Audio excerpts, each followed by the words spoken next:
Alors, un mot qui est très important, qu'on emploie souvent déjà dans la Bible, et puis qui est devenu dans le langage courant, c'est apocalypse. Et l'apocalypse, disons-le tout de suite, je ne vais pas tourner autour du pot, ce n'est pas une mauvaise nouvelle. C'est une bonne nouvelle. C'est la bonne nouvelle de l'évangile de Jésus-Christ. Alors, c'est pas comme on a eu l'information, comme on nous l'a fait comprendre ou croire. On emploie couramment le mot apocalypse dès qu'une manifestation apparaît surnaturelle et qu'elle est plus impressionnante qu'une autre. Il y a plus de dégâts, il y a plus de dégâts matériels et humains. Mais la pensée collective, elle y voit une série d'événements terribles, synonymes de fin du monde. Les scénarios apocalyptiques, on les connaît, hein. Les scénarios catastrophes, l'épidémie mondiale, la guerre nucléaire, des impacts d'astéroïdes, des éruptions volcaniques, des tsunamis généralisés, des guerres biologiques à l'échelle planétaire, des tempêtes solaires, etc., etc. Tous ces scénarios ont été alimentés par des interprétations de certains passages du livre de l'Apocalypse de Jean. Mais ce n'est pas l'Apocalypse. C'est un peu comme l'ancienne publicité que nous on connaît, hein, parce qu'on a déjà un certain âge, qui disait sur le Canada Dry, ça ressemble à de l'alcool, mais c'est pas de l'alcool. Eh bien, ces scénarios ressemblent à celui de l'Apocalypse, mais ils ne sont pas l'Apocalypse. Tout cela alimente bien sûr l'imagination des cinéastes, mais aussi, et ça il ne faut pas se le cacher, la peur des gens de voir disparaître en une fraction de seconde ce que nous connaissons de notre belle planète. Pourquoi croyez-vous que la Bible finit par un livre d'une telle ampleur comme celui de l'Apocalypse de Jean ? Parce que l'Apocalypse est un aboutissement, c'est une finalité, c'est un but en soi, c'est l'objet premier de la création humaine, le but principal du Seigneur. Je vais m'expliquer. Mais avant, il y a deux questions cruciales qui s'imposent. Première question. Dieu a-t-il fait l'homme pour le détruire à la fin ? Ensuite, deuxième question, pour continuer dans le même sens. Dieu a-t-il comme principal but de punir les pécheurs ? Eh bien, détrompez-vous, son rôle est en premier celui de sauver. C'est un sauveur, c'est un réconciliateur. C'est sa réputation première, et moi je crois vraiment qu'il l'assume pleinement, continuellement et à la perfection. Dieu a voulu réconcilier. Et réconcilier, ça vient d'un mot grec qui est employé dans le texte. Et dans le texte, c'est apokatalasso. Apokatalasso, ça veut dire revenir à l'état d'harmonie comme dans le passé. Donc, Dieu a voulu réconcilier avec lui-même l'univers tout entier, ce qui est sur la terre et ce qui est au ciel, en instaurant la paix. Mais pas n'importe quelle paix. La paix par le sang que son Fils a versé sur la croix. Son Fils, on sait, c'est Jésus-Christ. Et ça, c'est le passage de Colossiens 1,20. Donc, ce rôle de sauveur et de réconciliateur est caché dans la signification même du mot apocalypse. Alors, on va commencer d'abord, bien entendu, parce que j'ai annoncé des choses, maintenant il faut montrer que c'est vrai. On va commencer par l'étymologie, la racine grecque, apokalypsis. Apokalypsis, ça veut dire apocalypse. Alors vous allez être étonné des différentes significations de ce mot. Apokalypsis, c'est premièrement mettre à nu, mais aussi deuxièmement révélation, révéler une vérité, mettre en lumière quelque chose de caché et de mystérieux, ça veut dire révéler un mystère. Et troisièmement, apokalypsis signifie une manifestation, une apparition, une apparence. Mais attention, il ne faut pas se tromper, c'est pas dans un sens mystique, c'est bien dans un sens réel.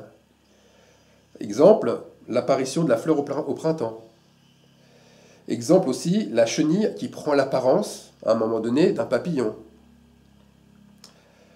Alors, lorsqu'un croyant montre pour nous croyants, lorsque nous montrons le fruit de l'amour parfait, c'est-à-dire agapé ou agapéo, eh ben, le croyant fait apparaître son fruit. Et il est dans la forme, à ce moment-là, apocalypsis de son évolution. Et oui, chose incroyable, un croyant peut incarner l'Apocalypse. Lisons pour cela Romains 8, 19. Aussi la création attend-elle avec un ardent désir la révélation des fils de Dieu. La révélation c'est apocalypsis. Ça signifie que toute la création attend l'Apocalypse. Tout ce qui a été créé par Dieu. L'être humain, mais il n'y a pas que l'être humain. Il y a la faune, il y a la flore, il y a le ciel, il y a la terre, il y a les anges. Tous attendent, mais ils ne sont pas dans la peur, dans la terreur face à l'avenir. Ils attendent avec un ardent désir. Ça signifie qu'ils brûlent d'impatience. Ils ont même une certaine angoisse dans leur attente. Alors, qu'est-ce que tout cela signifie au juste? Eh bien que la création entière nous attend, nous les fils de Dieu, nous les élus, et impatiemment. Si nous avons bien lu, bien compris tout cela, il n'y a aucun doute, les fils de Dieu, les élus, sont l'Apocalypse. L'Apocalypse est la forme la plus achevée, la forme mature de l'élu. C'est l'aboutissement de sa formation. C'est la réconciliation complète avec son Créateur. C'est, en résumé, la perfection, celle qu'on connaît dans le verset « Soyez parfaits comme votre Père céleste est parfait ». Et si on l'a bien compris, il y a un temps, il y a un moment favorable pour cela. C'est comme une saison. La fleur apparaît, et ben, le disciple mature, parfait, apparaît lui aussi, à un moment donné. Alors les prophètes, Osée, Joël, Zacharie, parlent, eux, de pluie de la première et de l'arrière-saison. Et ils parlent de cette pluie pour marquer un temps et pour voir apparaître les élus. Toujours apparaître, Apocalypsis. Le dernier livre de l'Ancien Testament est une parfaite illustration du scénario de ces différents moments importants dans lesquels s'inscrivent l'évolution du disciple devenu accompli. Et cette évolution se traduit par 7 étapes. Le disciple accompli a besoin de 7 étapes pour grandir. Et je n'ai fait, moi, depuis 2 ans, que de rappeler ces étapes dans tous mes messages, dans la majorité des messages. Première étape, rappelez-vous, le jugement. Première étape. Deuxième étape, la repentance. Troisième étape, la justice. Vous voyez, la justice, elle n'arrive pas en premier. Si on n'est pas repenti, si on n'a pas les fruits de la repentance, de la conversion, on ne voit rien au niveau de la justice. Quatrième étape, le renoncement, le sacrifice. Cinquième étape, la purification, ou le baptême de l'esprit, qui arrive toujours après un renoncement, un temps de renoncement, un temps de sacrifice. La 6e étape, l'adoption. L'adoption qui est un des fruits de la purification. Et enfin, la dernière étape, la 7e, qui est la gloire partagée. Donc ces 7 étapes sont les 7 tonnerres gardés cachés. Et moi, je plagierais Paul en disant « Car je ne l'ai pas reçu ni appris d'un homme, mais par une révélation de Jésus-Christ. » Une révélation, Apocalypsis, de Jésus-Christ. Galates 1,12. J'ai reçu, moi, ces choses précieuses à travers l'Apocalypse de Jésus-Christ. C'est le titre du message, l'Apocalypse de Jésus-Christ. Et oui, Jésus-Christ, vous avez bien entendu, possède son Apocalypse, son livre. Mais il n'est pas fait de papier ni d'encre. C'est un livre qui se lit au travers de l'esprit de révélation. Apocalypsis, Apocalypto, se trouve dans les évangiles et dans les épîtres, pas seulement dans le livre Apocalypse. Et cela s'est répété plus de 40 fois. Ce mot est voilé pour les non-croyants. Il est voilé aussi pour les soi-disant croyants. Mais il prend tout son sens pour ceux qui ont le cœur pur, car ceux qui ont le cœur pur voient Dieu et le comprennent. Alors l'Apocalypse de Jean n'est pas le sien. l'Apocalypse de Jean n'en est pas l'auteur. Jamais Jean se serait permis de mettre un titre comme celui-là à cette lettre qu'il écrit. Jamais. Ça, c'est encore des religieux qui ont écrit. Et la preuve, c'est que dès le premier verset, Jean annonce qui est l'auteur. Chapitre 1, verset 1 du livre de l'Apocalypse. Révélation de Jésus-Christ. Cette révélation, Dieu l'a confiée à Jésus-Christ. C'est clair, hein? Dieu ne l'a pas confiée à Jean, Dieu l'a confiée à Jésus-Christ. Pourquoi? Pour qu'il montre à ses serviteurs ce qui doit arriver bientôt et qu'il a fait connaître par l'envoi de son ange à qui? À son serviteur Jean. Voilà, chapitre 1, verset 1. Donc il n'y a en fait qu'un seul et unique Apocalypse. Sinon il y aurait des Apocalypses. Il y aurait l'Apocalypse de Jean, mais il y aurait aussi celui de Paul, celui de Pierre. Parce qu'eux aussi parlent d'Apocalypse, parlent de révélation, parlent d'apparition, etc. Alors non, il faut dire non, c'est toujours le Saint-Esprit qui révèle ces mystères à travers eux. On aurait dû appeler ce livre l'Apocalypse de Jésus-Christ, révélé à son serviteur Jean. Ça aurait été beaucoup plus juste. Alors, de qui parle cet Apocalypse, d'après vous? Qui est le point central de l'Apocalypse de Jésus-Christ? Est-ce que c'est Jésus-Christ lui-même? Est-ce que c'est l'histoire de sa propre apogée? Est-ce que Jésus-Christ parle de sa capacité d'amour, de ses exploits, de ses propres projets? Alors on va lire la réponse qui se situe dans 1 Corinthiens, chapitre 1, verset 7. Et c'est Paul qui parle, mais Paul qui parle sous l'inspiration du Saint-Esprit. Vous êtes la manifestation. Vous êtes la manifestation de notre Seigneur Jésus-Christ. C'est-à-dire, vous êtes l'Apocalypse de notre Seigneur Jésus-Christ.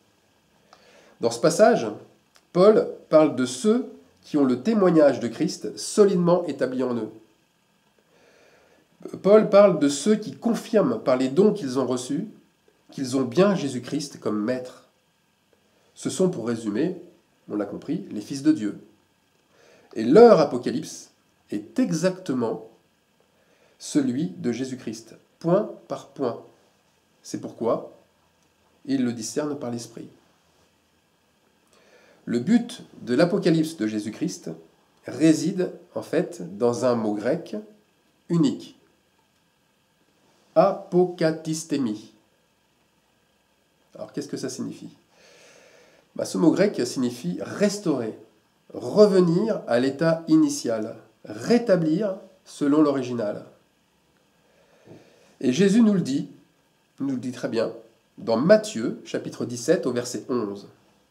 Jésus, il répondit, « Il est vrai qu'Élie doit venir et rétablir toute chose. » Rétablir, c'est apokatistemi. Ça veut dire quoi? Ça veut dire que ce qui a été perdu doit être restauré, mais pas une petite partie, dans sa totalité. Jésus, qu'est-ce qu'il a perdu? Jésus a perdu sur terre une partie de lui. Et cette partie, c'est la partie épouse. Et il revient la chercher, il revient la récupérer, il revient la reprendre. Et on l'a vu dans un message précédent sur le sacrifice des élus, sa partie épouse est beaucoup plus forte qu'avant. Elle a un amour beaucoup plus grand. Alors, Jésus, il rétablit son épouse dans sa position initiale.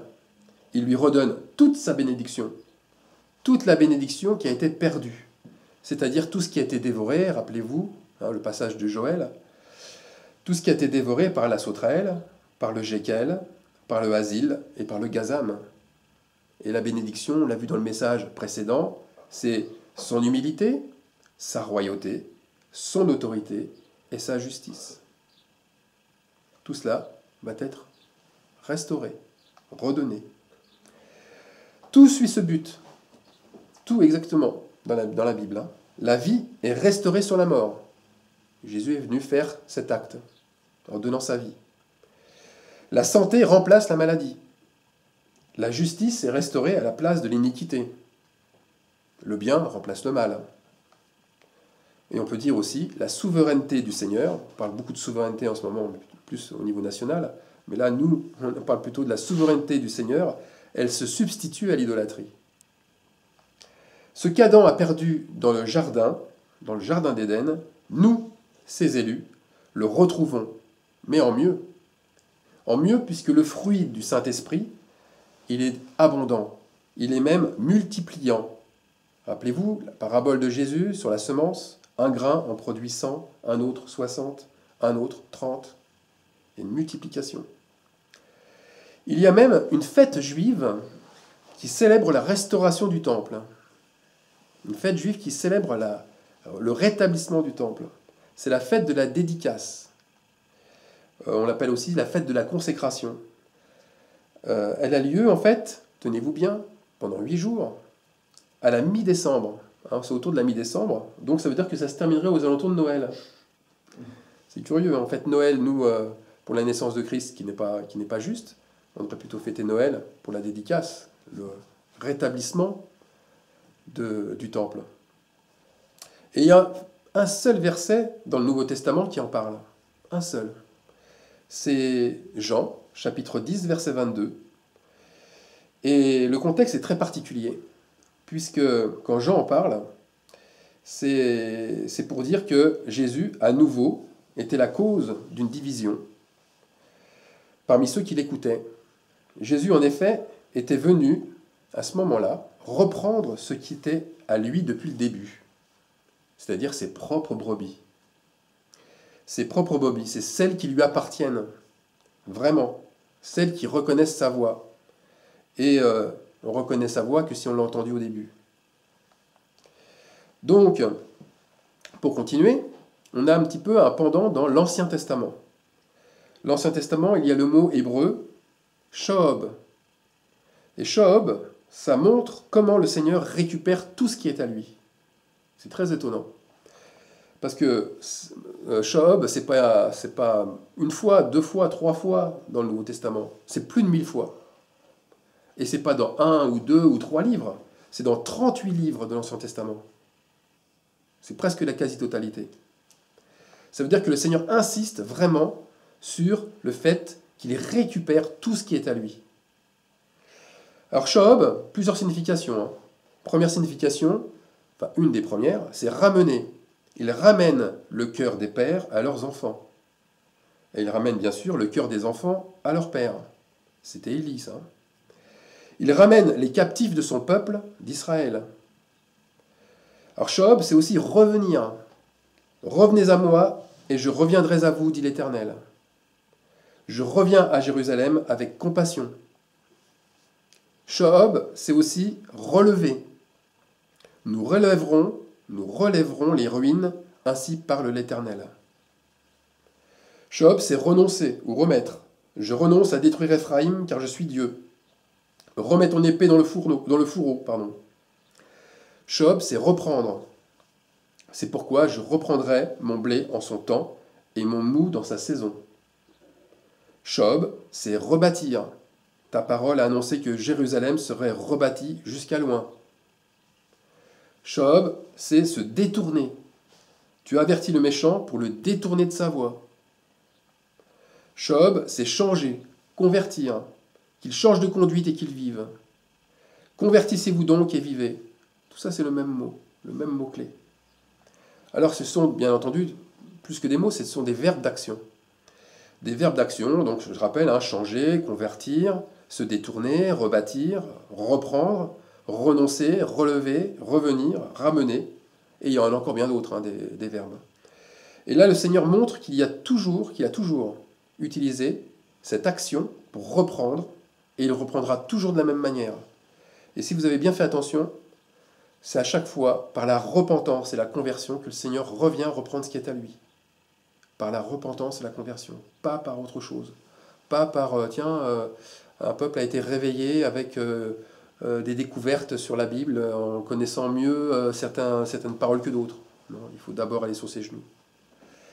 Et c'est vrai, moi je me suis aperçu que c'est très redondant dans mes messages. La conversion et la repentance figurent toujours en fil rouge, comme une trompette qui est annoncée. Alors, pour tout mettre à plat, Jésus-Christ, le Fils unique de Dieu, est venu révéler par son Apocalypse, l'Apocalypse des fils de Dieu. En un mot, pour faire court, il est venu révéler Elohim.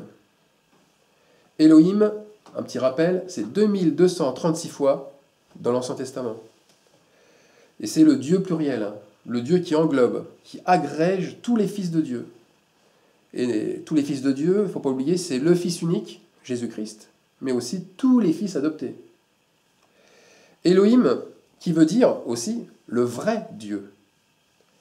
Il y a aussi besoin d'une certaine révélation pour comprendre cela. Hein. Et ça signifie aussi tonnerre au pluriel, Elohim. Et Elohim se manifeste à travers 7 puissances que sont les 7 tonnerres, dont nous faisons, nous, ces élus, complètement partie. Elohim, donc, le vrai Dieu, c'est quoi? C'est la Sainte Communion fraternelle, qui est représentée par un rituel qu'on prend chaque semaine ou chaque fois que des croyants se voient, qui est très connu dans la Sainte Seine, par exemple, ou c'est un autre rituel, celui de la table et des pains de proposition du lieu saint, ou encore lorsqu'il y a les 2 anges du propitiatoire qui sont posés sur le couvercle de l'Arche de l'Alliance, qui représente cette communion, entre d'un côté comment on appelle ça, le vrai Dieu, enfin l'unique, le Fils de Dieu unique, et nous, les fils de Dieu adoptés. Donc, c'est tout ça, c'est toute cette communion, cette assemblée qui représente Elohim. Alors, il faut faire attention, bien sûr, quand on parle d'Elohim, il ne faut pas parler de plusieurs dieux. Il ne faut pas tomber dans ce travers. La Trinité, elle n'existe pas. Il n'y a qu'une seule tête. Et le diable a essayé de plagier ça, mais il n'y arrive pas, puisque lui, il a placé 7 têtes sur son corps. Et il a placé 10 cornes. Je ne sais pas si vous vous souvenez de ce passage dans l'Apocalypse. Alors que Jésus-Christ, lui, possède une tête, avec un corps composé de membres, de plusieurs membres. Et les membres, ce sont bien sûr les fils adoptés. Donc, un petit rappel, Jésus-Christ, c'est le cep, et nous sommes les serments. Et il n'y a pas 3 ceps, et il n'y a pas non plus plusieurs ceps. Jésus-Christ, c'est la nouvelle Jérusalem. Avec nous, nous sommes ses remparts. Nous ne sommes pas la nouvelle Jérusalem, nous sommes ses remparts. 144 coudées de long. Alors, on va passer à une autre question qui est importante aussi par rapport à l'Apocalypse de Jésus-Christ. Quand plutôt, commence l'Apocalypse de Jésus-Christ dans la Bible? Est-ce que ça commence dans l'Ancien Testament, dans le Nouveau Testament, mais où, par quoi? Eh bien, ça commence dès le début, dès le premier verset, chapitre 1, verset 1 du livre de la Genèse. Voilà ce qu'on y lit. Au commencement, Dieu, Elohim, créa les cieux et la terre. Au commencement, Jésus-Christ et la communion des saints, c'est-à-dire les fils de Dieu, créèrent ensemble les cieux et la terre. Et je ne crois pas blasphémer en disant cela. C'est la vérité. C'est comme ça que les choses se font. Et on a cependant aussi dans le Nouveau Testament qui dit « Là où 2 ou 3 sont assemblés en mon nom, je suis au milieu d'eux. » Dieu est au milieu de son peuple. Il n'est pas à l'écart. Il n'est pas devant. Il est vraiment au milieu. Il fait les choses avec. Nous devons, nous, les élus, voir ces choses de cette façon. Jésus s'est créé multiple pour partager sa gloire, pour que son amour soit sans limite. Sinon, il serait limité dans son amour, mais très très limité même. Et son amour est dès le départ un fait partagé, magnifié. S'il s'est fait amour, il ne peut pas être tout seul. C'est impossible. On ne peut pas s'aimer soi. Comment on peut faire pour s'aimer soi? C'est très très très très très très difficile. Il faut orienter un peuple vers soi, mais ça c'est le diable qui fait comme ça. Il a créé en fait cette nature d'amour agapé qui fait qu'il ne peut grandir qu'à plusieurs. On dirait qu'il s'est limité dans un phénomène illimité. C'est l'amour fraternel. Et l'amour, par conséquent, est partagé. Un amour fraternel ne peut être que partagé. Et agapé signifie amour fraternel. Alors parcourez la Bible et vous verrez que sa gloire est toujours partagée. Ses victoires, ce sont les nôtres. Il n'a de victoire que les nôtres lorsqu'il délivre un opprimé, lorsqu'il délivre un peuple, lorsqu'il délivre son peuple, ou lorsqu'il rebâtit avec lui sa maison, il le fait revenir sur ses terres, ou lorsqu'il fait revivre sa vigne ou son figuier.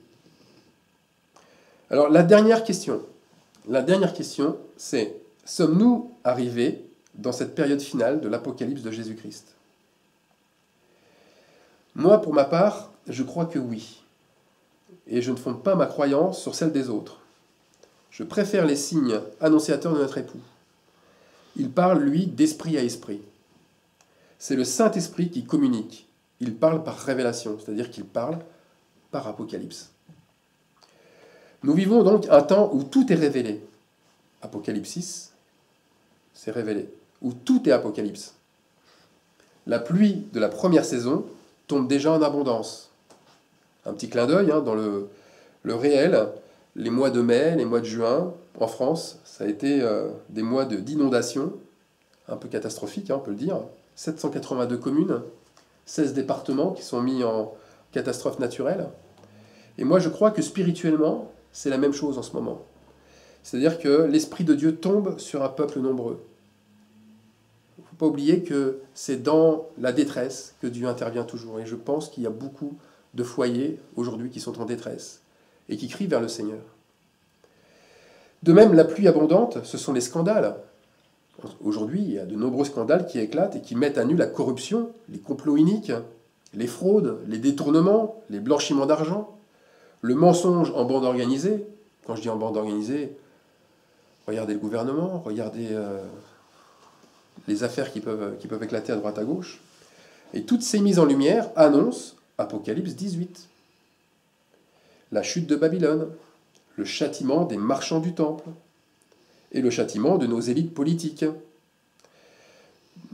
et financières. Pas oublier aussi l'argent, ceux qui profitent de l'or et de l'argent, ceux qui se sont vautrés dans la luxure et la débauche, qui s'enivrent du vin de leur prostitution. Et il y a bien sûr l'Antéchrist. L'Antéchrist, c'est un signe supplémentaire de l'avènement des fils et des filles de Dieu. Il sait, lui, l'Antéchrist. Alors l'Antéchrist qui a plusieurs noms, l'homme impie, l'homme du péché, le fils de la perdition, la bête, le serpent ancien, le dragon. Eh bien, l'Antéchrist sait que tout cela arrive. Et on le voit très bien dans le chapitre 12, où il est prêt à dévorer l'enfant de la femme d'Apocalypse 12. Ce dragon qui est là juste à attendre que l'enfant arrive. Et l'enfant, c'est les fils de Dieu. Et la femme, on sait que la femme, c'est l'Église tiède ou apostate. Ce sont les enclos. Alors dans son aveuglement, le diable, l'Antéchrist, il y voit sa consécration, lui. Il y voit son couronnement. La chute de Babylone, le jour du grand carnage, le jour de l'Éternel, c'est vrai, ça c'est autant de manifestations du mal qui bien sûr s'opposent à la puissance du bien, s'opposent aux fils de Dieu, s'opposent à leur manifestation, mais qui en même temps la provoquent, l'amplifient, la subliment. Toujours le mal qui sert à montrer le bien, les ténèbres qui servent à montrer la lumière. Mais vous, alors vous, si vous avez peur de ce jour grand et redoutable, c'est que vous n'êtes pas en ordre avec Dieu. Pas encore. Vous en êtes qu'à l'étape 1. L'étape 1 qui était, je le rappelle, le premier tonnerre, c'est-à-dire le jugement, le discernement. Vous n'avez pas encore discerné dans quel état vous êtes, dans quel état est votre cœur. Vous êtes en fait troublé par les événements de la Bible, par ce qui impressionne, ce qui frappe le regard, et comme par exemple les 7 anges destructeurs de l'Apocalypse. Quand on lit ça, c'est vrai que c'est épouvantable. Comme l'ouverture du 6e sceau, qui est épouvantable aussi, ou encore les paraboles qui évoquent les grandes catastrophes. Job, lui, quand il n'était pas en ordre, quand il n'était pas en ordre avec le Seigneur, il disait ce verset, repris par beaucoup de religieux. Il arrive ce que l'on craint. Job avait entièrement raison. Il avait entièrement raison dans la situation dans laquelle il se trouvait. Il arrive ce que l'on craint. Et la crainte, c'est comme la douleur. Cela vous renseigne d'un danger sur vous-même. Ce signal d'alarme est fait pour vous faire réagir et pour que vous fassiez un choix raisonné pour sortir de l'impasse. L'impasse, rappelons-le, dans laquelle vous vous êtes mis vous-même. c'est pas quelqu'un d'autre. Et c'est pas une fatalité non plus. C'est trop facile d'y voir la faute des autres, c'est trop facile aussi d'y voir un destin malencontreux ou une malchance. Donc, le mot d'ordre, c'est plutôt arrêter. Arrêtez d'abord de regarder aux Illuminati, arrêtez de regarder les théories du complot, les grandes théories eschatologiques qui montrent en fait la puissance du mal, comment il va être décuplé à la fin de ce temps qui est révolu. Toutes ces choses frappent le regard, elles ne font qu'attiser vos peurs et vos craintes. Elles ne font que de vous paralyser sur un phénomène extérieur à votre vrai problème. Et votre vrai problème, lui, il est intérieur. Le jour où vous aurez résolu votre problème intérieur, vous le saurez, non pas parce que vous aurez compris ou appris une information capitale, mais parce que vous serez réellement dans la paix que seul Dieu peut vous donner, c'est-à-dire une paix amenée par le salut, par l'esprit, et non par la connaissance. Beaucoup cherchent une paix par la connaissance, ils ne la trouveront pas. Mais il y a une connaissance qui amène la paix, c'est la connaissance profonde de qui est Jésus-Christ. De qui est Jésus-Christ, on pourrait le traduire par la connaissance profonde de l'Apocalypse de Jésus-Christ. Voilà, j'en ai fini avec le message. Amen.